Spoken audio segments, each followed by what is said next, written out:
25, 24b até 34. Diz assim o texto da palavra de Deus do Evangelho segundo Marcos. Grande multidão seguia, comprimindo-o. Aconteceu que certa mulher que havia 12 anos vinha sofrendo de uma hemorragia. E muito padecera a mão de vários médicos, despedindo tudo quanto possuía, sem contudo nada aproveitar, antes pelo contrário, indo a pior. Tendo ouvido a fama de Jesus, vindo por trás dele, por entre a multidão, tocou-lhe a veste, porque dizia: se eu apenas lhe tocar as vestes, ficarei curada. E logo se lhe estancou a hemorragia, e sentiu no corpo estar curada do seu flagelo. Jesus, reconhecendo imediatamente que dele saíra poder, virando-se no meio da multidão, perguntou: quem me tocou nas vestes? Responderam-lhe seus discípulos: vê que a multidão te apertas e dizes: quem me tocou? Ele, porém, olhava ao redor para ver quem fizera isto. Então a mulher, atemorizada e tremendo concia do que nela se operara, veio, prostrou-se diante dele e declarou-lhe toda a verdade. E ele lhe disse: filha, a tua fé te salvou. Vai-te em paz e fica livre do teu mal. Glória a Deus. A igreja pode tomar assento.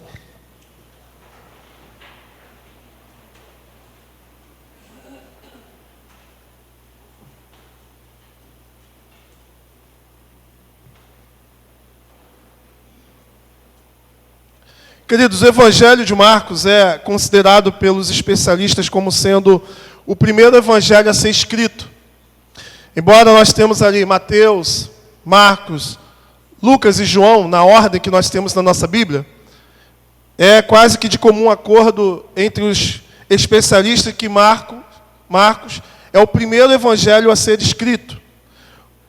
Também não encontramos nos originais a expressão segundo Marcos, mas no título segundo Marcos que nós temos na nossa Bíblia não está nos textos originais.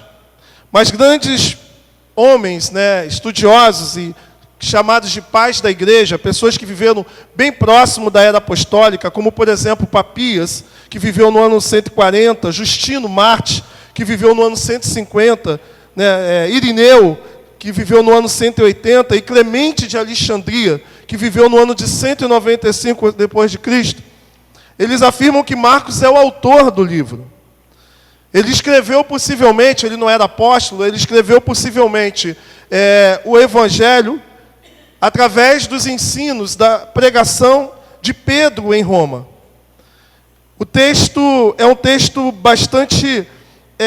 Existem algumas peculiaridades no texto de Marcos. Por exemplo, Marcos é o Evangelho que é mais curto e ele é o Evangelho mais prático. Você não vê muitos discursos de Jesus no Evangelho de Marcos. Você vê que o tempo todo Marcos está trabalhando com Jesus Cristo estando num lugar e indo para o outro, estando num lugar e indo para o outro.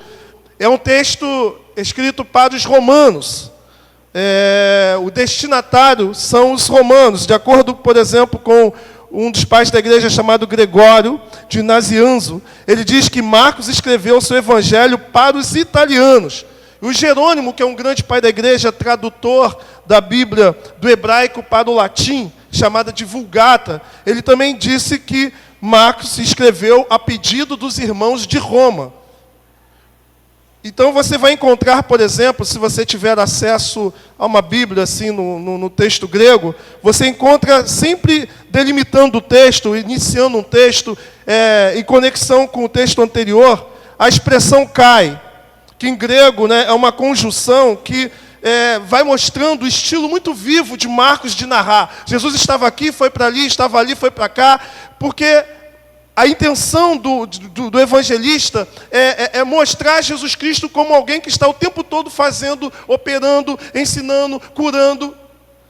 Porque os romanos, eles valorizavam muito essa atitude, né, daquele que trabalha muito, daquele que está o tempo todo fazendo a obra. Então Marcos apresenta para os romanos Jesus como alguém que está o tempo todo realizando a obra, fazendo a vontade do Pai. Alguém que está mostrando a eficiência de alguém que recebeu uma missão e está cumprindo. Então nós podemos dizer que uma das características muito peculiar do Evangelho de Marcos é mostrar Cristo como servo, como aquele que está a serviço do Pai. O texto que nós acabamos de ler, a perícope, que quer dizer a delimitação do texto, que nós lemos, que é do verso 24 ao verso 34, ele está dentro de um contexto maior, que se você ficar com a Bíblia, manter a Bíblia aberta, você vai perceber que começa no verso 21, onde você tem ali o pedido de Jairo. Jairo, ele é um principal na sinagoga, alguém muito importante na sinagoga, que fala acerca da filha dele que estava doente, e faz um pedido a Jesus, para que ele vá até a casa dele, para que ele vá até o local, para curar a filha. E o que acontece? No meio do caminho, Jesus é interrompido por uma mulher que está com um problema, que está sofrendo com fluxo de sangue. Mas é interessante que esse texto que nós acabamos de ler, se você retroceder um pouquinho, lá no finalzinho do Evangelho de Marcos, no capítulo 4, você vai ver que essa sessão aqui é uma sessão de Jesus fazendo grandes milagres.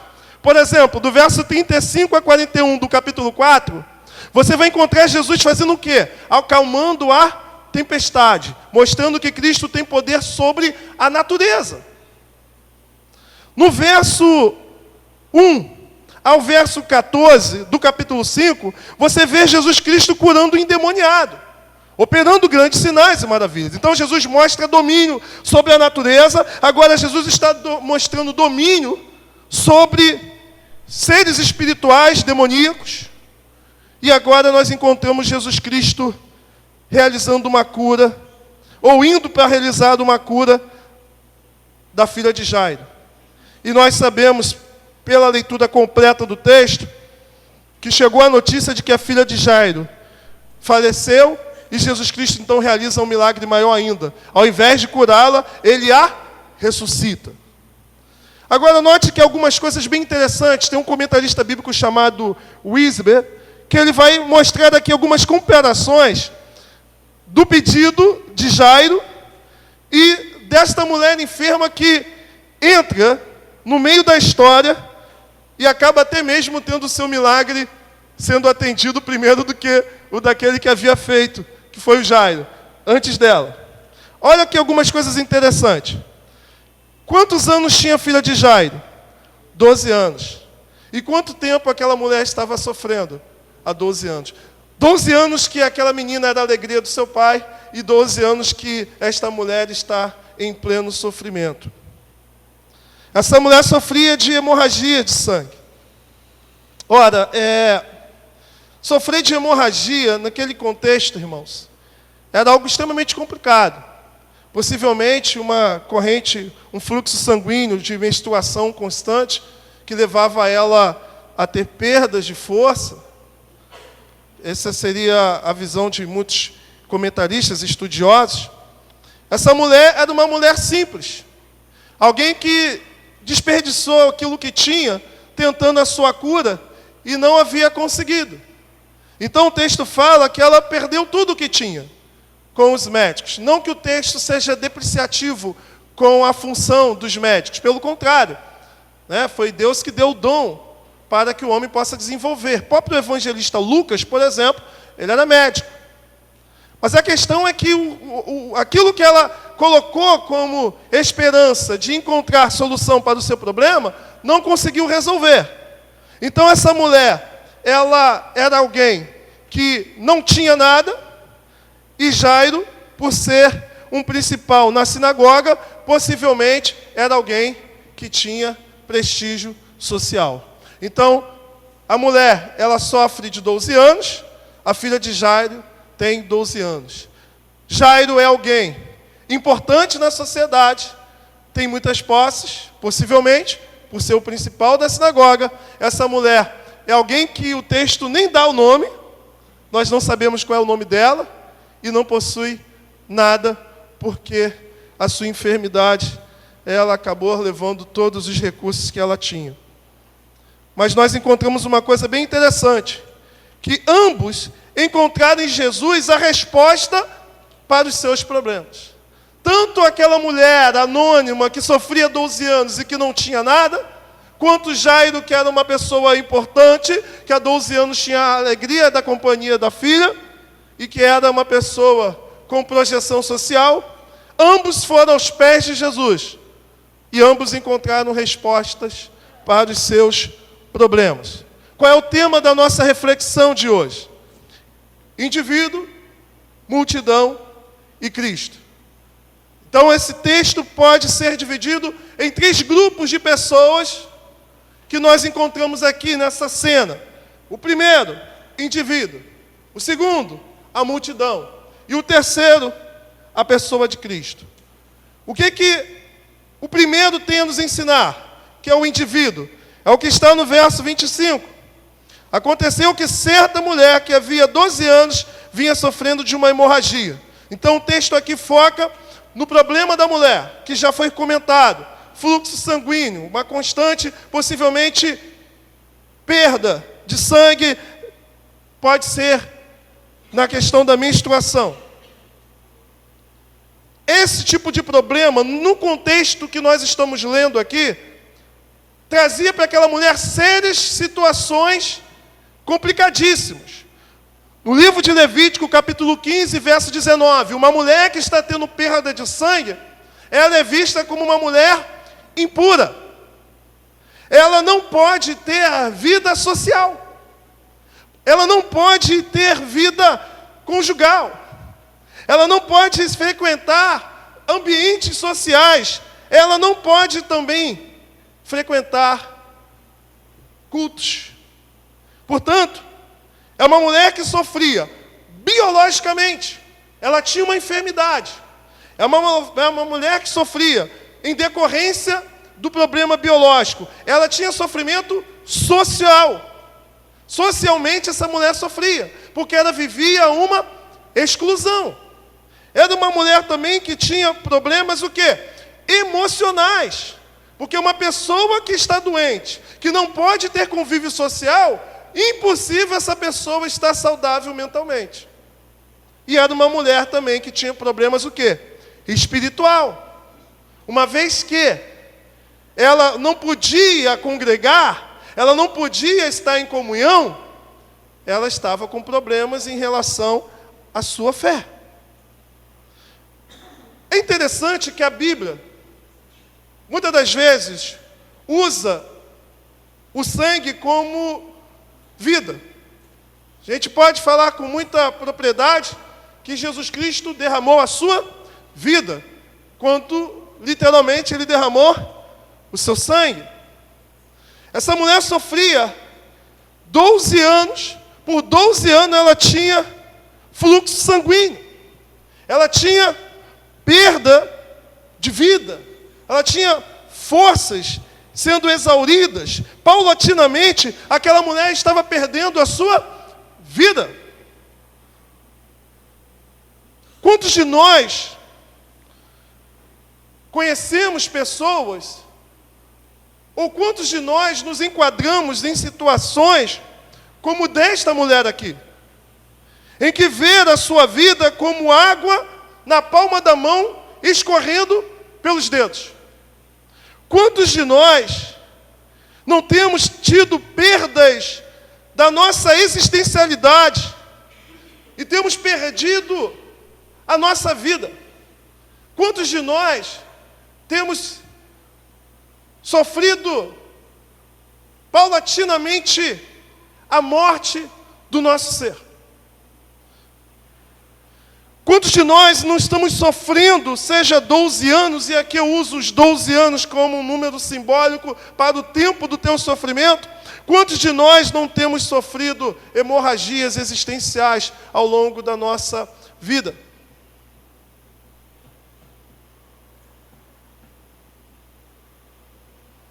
Meu querido, às vezes a nossa hemorragia, ela não necessariamente é um problema biológico. Às vezes a nossa hemorragia não seja fatalmente uma perda de sangue, mas ela é uma perda de vida. Ela é uma qualidade de vida diminuída por diversos fatores. Quantos de nós, por conta de problemas mal resolvidos, conosco ou com alguém, temos deixado de viver? Temos perdido na nossa vida uma vida que é aquela que Deus projetou para nós.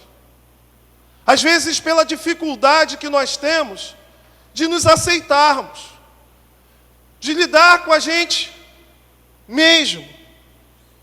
A dificuldade que nós temos de lidar com o outro, de desenvolver o perdão, de querer cobrar demais o outro e ter a nossa vida totalmente conturbada, porque cobramos demais do outro e sofremos por não ter do outro aquilo que nós projetamos. E vamos tendo, ao longo da nossa caminhada, perda de vida. Talvez o problema seja até mesmo externo, não seja um problema teu, propriamente dito, no sentido de que está em você, mas às vezes é uma família que tem lhe causado hemorragia existencial. Às vezes é um filho que tem lhe causado hemorragia existencial. Às vezes é um marido que tem lhe causado uma hemorragia existencial. Às vezes é uma esposa que tem lhe causado hemorragia existencial. Às vezes é a sua falta de viver, é a tua desmotivação. Às vezes uma crise existencial, uma depressão.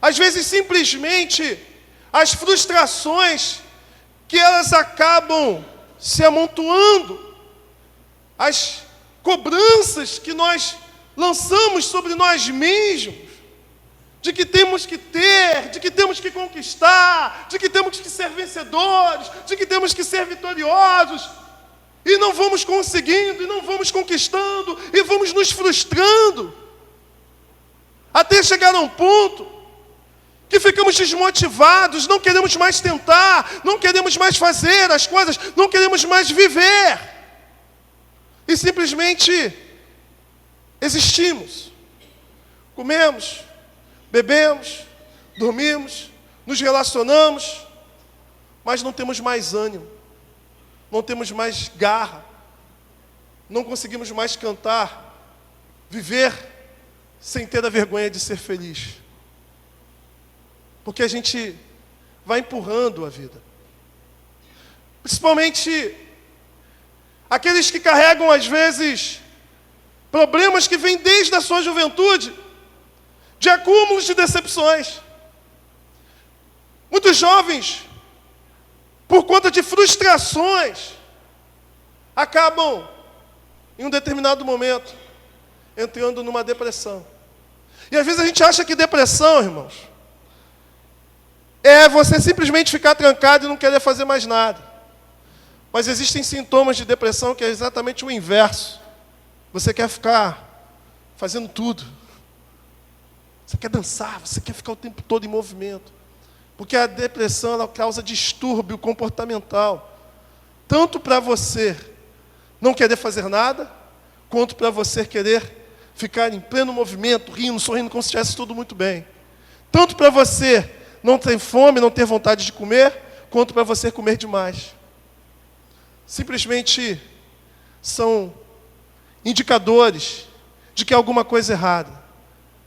Por que muita gente acaba indo para as drogas? Por que muitas pessoas acabam se entregando a uma vida desenfreada, sem limites? Crise existencial. Problemas internos mal resolvidos. Falta de vontade de viver. causado por uma série de razões e motivos. Muitas das vezes, na maioria das vezes, por relacionamentos que nós nos machucamos, ou às vezes, por uma visão equivocada de que precisamos ter muita coisa para sermos de fato felizes. E quando não temos, nos frustramos. Talvez essa seja a sua hemorragia, irmãos. Mas o que me chama a atenção aqui é o que está no verso 27, que diz assim: tendo ouvido a fama de Jesus, vindo por trás dele, por entre a multidão, tocou-lhe a veste. O que eu acho interessante é que às vezes nós estamos com tantos problemas que nós olhamos para a solução e não queremos lutar para que essa solução aconteça. A gente lança desculpa para nós mesmos. Aquela mulher poderia dizer: olha, eu não sou uma pessoa tão importante assim para Jesus Cristo voltar os seus olhares para mim. Ela poderia dizer: mas, poxa, não vai dar.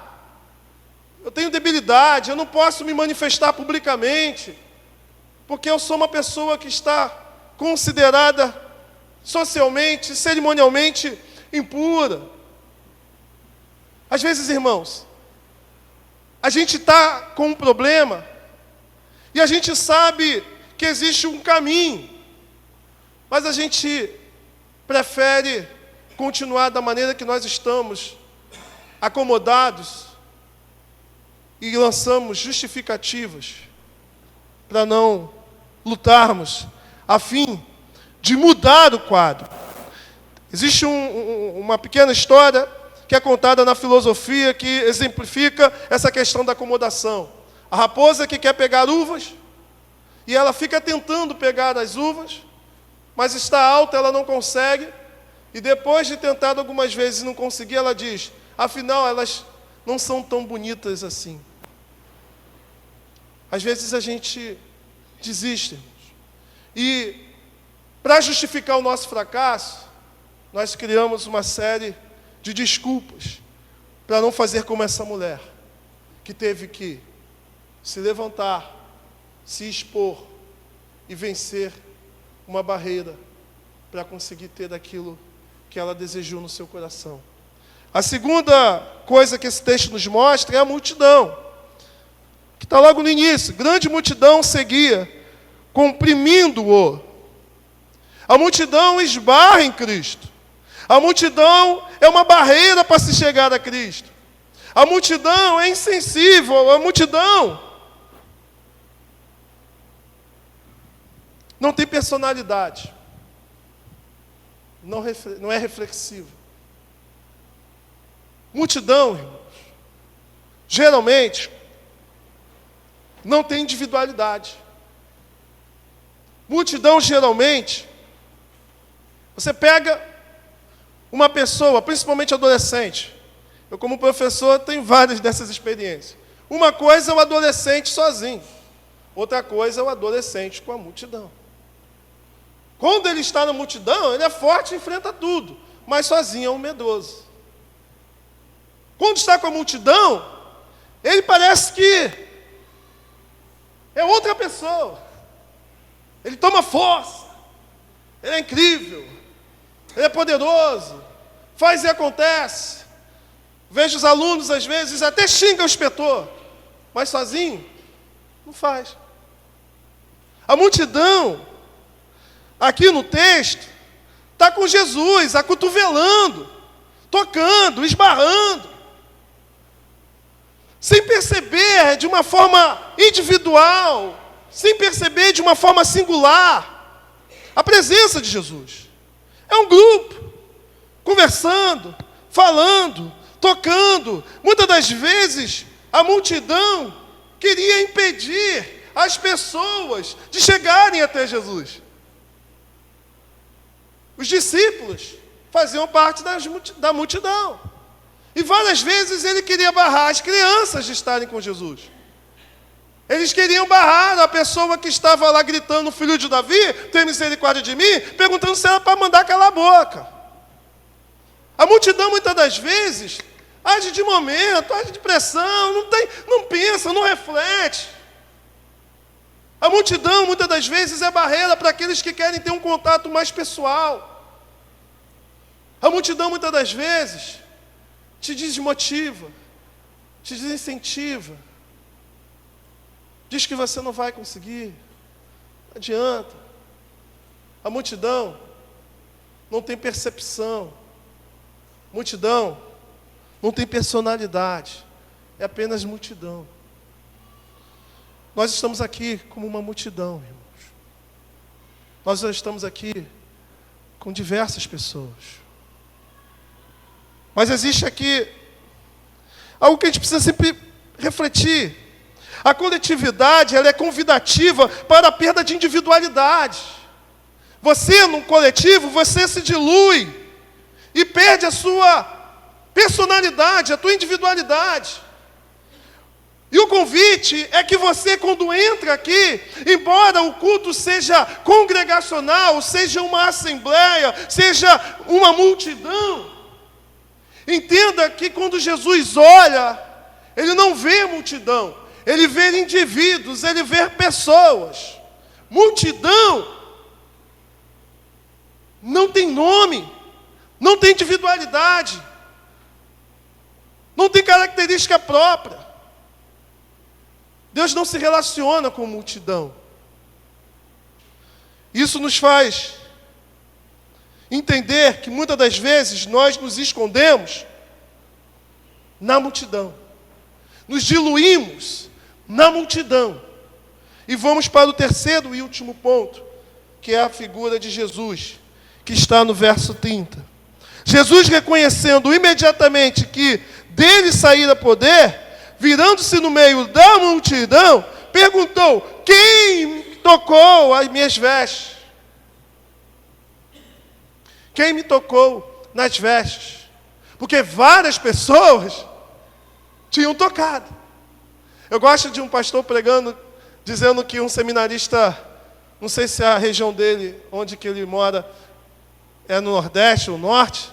Ele disse que um carioca fazendo seminário, no seminário do Norte ou do Nordeste, não lembro. Ele pregando em cima desse texto, e ele disse o seguinte, que a ideia é que quando os discípulos questionaram Jesus, porque Jesus perguntou: quem me tocou?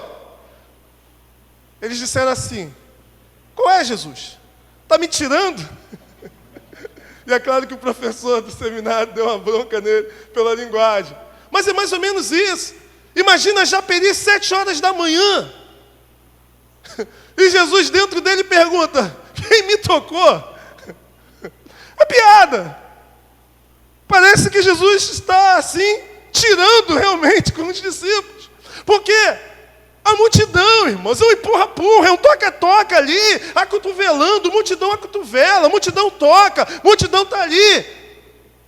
E durante a multidão, e ali nesse relacionamento com a multidão, vai perguntar: quem me tocou? E Jesus ainda vira para procurar a multidão. Os discípulos questionam. Mas sabe por que isso? Porque Jesus vê pessoa, Jesus vê indivíduo. Aqui nós entramos e estamos aqui diluídos na multidão. Mas para você ver Deus operando na tua vida, você precisa saber, entender, que Jesus não está se relacionando com todos, mas está se relacionando com indivíduos que entram nesse lugar com fé.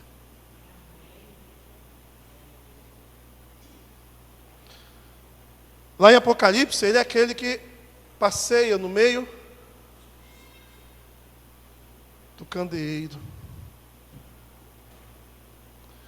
Passeia no meio da igreja. Seus olhos, como chamas de fogo, está contemplando o coração, não da multidão, mas de indivíduos que compõem a multidão.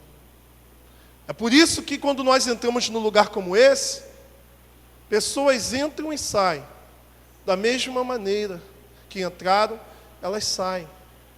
Outras entram num lugar como esse, foi só mais um culto. Eu não fui para o baile e vim para a igreja, porque eu sou cristão. Não tinha mais nada para fazer, vim para o culto. Mas outras entram num lugar como esse com a intenção viva daquela mulher de pelo menos tocar na orla das vestes de Jesus. Existem pessoas que, em meio à multidão, são notadas, não pelo perfume bonito, cheiroso, não pelos olhos bonitos, não pelo fato de estar bem arrumado, mas quando Jesus olha, o perfume que ele sente, a beleza pelo que ele se atrai, se chama o elemento fé. Fé é o perfume mais cheiroso para Jesus. E a característica mais bela que atrai a pessoa de Jesus. Essa mulher tocou em Jesus da mesma maneira, ou melhor, essa mulher tocou em Jesus e a multidão também havia tocado. Esbarrou em Jesus, a multidão esbarrou. Você entrou por essas portas da mesma maneira que quem está sentado do teu lado entrou. Você cantou músicas que o teu colega também cantou. Mas aquele que passeia no meio dos candeeiros, aquele que está aqui entre nós, cujos seus olhos são como chama de fogo, ele vira e pergunta para a igreja presbiteriana de Marechal, que está reunida aqui hoje, quem me tocou? Quem me tocou? E a pergunta de Jesus não é porque ele não sabe quem o tocou, porque foi a pergunta que Deus fez também para Adão no Jardim do Éden. Aonde tu estás? Porque ele quer mostrar que o milagre que aconteceu, o milagre que ocorreu, ele quer ver o seu nome glorificado de modo público. Porque a fé daquela mulher era uma fé oculta. E ele quer tornar aquela fé uma fé pública. Era uma fé tímida e ele quer tornar aquela fé uma fé que se expõe. William Hendricks, ele diz assim, que houve uma fé recompensada. Ela tocou em Jesus. Ainda que uma fé talvez não tão aperfeiçoada assim, de achar que tinha que pelo menos tocar. Mas Cristo recompensou.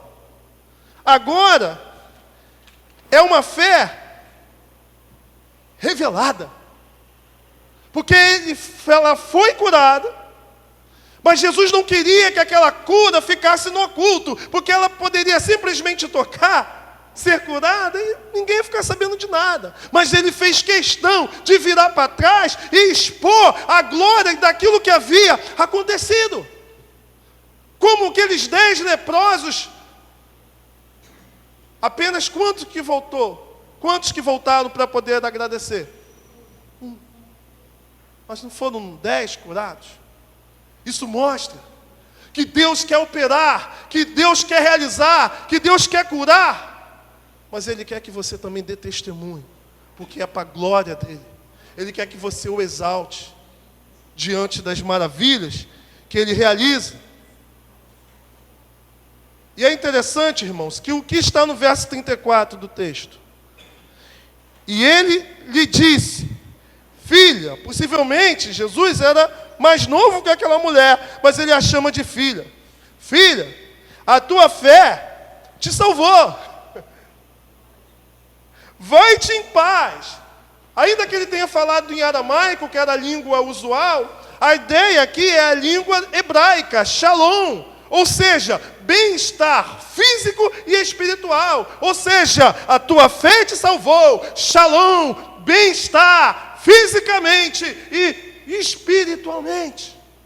Jesus operou na vida daquela mulher de maneira holística, porque a cura daquela mulher reintegraria ela à sociedade. A cura daquela mulher traria ela de volta para uma comunhão com Deus. Ela foi restaurada biologicamente, socialmente, emocionalmente e espiritualmente. E o que ele fala para ela? Vai-te em paz e fica livre de teu mal.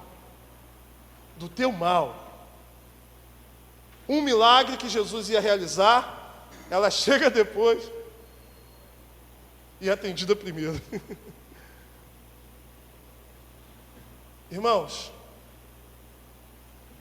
quantos de nós, domingo após domingo, entramos por essas portas sem tocar em Jesus? Nos conformamos com a vida que temos e não acreditamos que milagres existem e podem acontecer quando colocamos a nossa fé em prática. Encerro minha reflexão com uma poesia de uma irmã que fez durante uma pregação, ou melhor, depois de ouvir uma pregação, em cima desse texto. Quem me tocou era a voz do Mestre. E o coração da mulher bateu cada vez mais rápido. Tremendo, ela foi e curvou a cabeça. Eu toquei, Mestre. Foi o que ela disse. Mas o Mestre respondeu: siga o teu caminho. Tua fé hoje te restaurou. E você? Já me tocou? Eu ouvi a voz do Mestre. E o meu coração bateu cada vez mais rápido. Você veio com a multidão para a casa de Deus hoje. Mas eu não senti do seu toque quando você seguiu o seu caminho. Fiquei envergonhado e curvei a minha cabeça. E ele disse: na próxima vez, chega mais perto e me toque. Essa é a poesia que eu deixo, irmãos, para que você possa refletir. Se ao entrar por essas portas, se você tocou em Jesus, ou se você simplesmente se comportou como uma multidão, esbarrou, acotovelou, ainda questionou, que o Mestre perguntou: quem me tocou? Eu quero convidar você a ficar de pé nesse momento. E conforme foi falado aqui, irmãos, precisamos crer, precisamos orar, precisamos ter fé. A nossa fé, ela só vai se desenvolver quando nós começarmos a orar. Precisamos ver curas, sinais e maravilhas, porque o nosso Deus é um Deus vivo, é um Deus que movimenta, é um Deus que age, é um Deus que quer fazer com que você dê testemunho de milagres que acontecem na tua casa, na tua família. Precisamos ter fé, irmãos. Precisamos ter fé. E essa fé, ela é exercida individualmente. Quando você começar a orar, a buscar o Senhor de todo o coração, gastar tempo em oração, eu garanto a você que quando estivermos na coletividade, a espiritualidade individual de cada um vai fazer com que isso aqui seja de fato um lugar de sinais e prodígios, porque pessoas chegaram aqui cheias da glória de Deus e tocha junto com tocha, meu amigo, da muito forte. Então, precisamos incendiar os nossos corações com a presença do Espírito Santo e dos milagres de Deus na nossa vida. Eu quero convidar você a cantar o hino 92. É um hino que eu uso para encerrar essa reflexão. Tua fé, Deus contemplará, Jesus contemplará.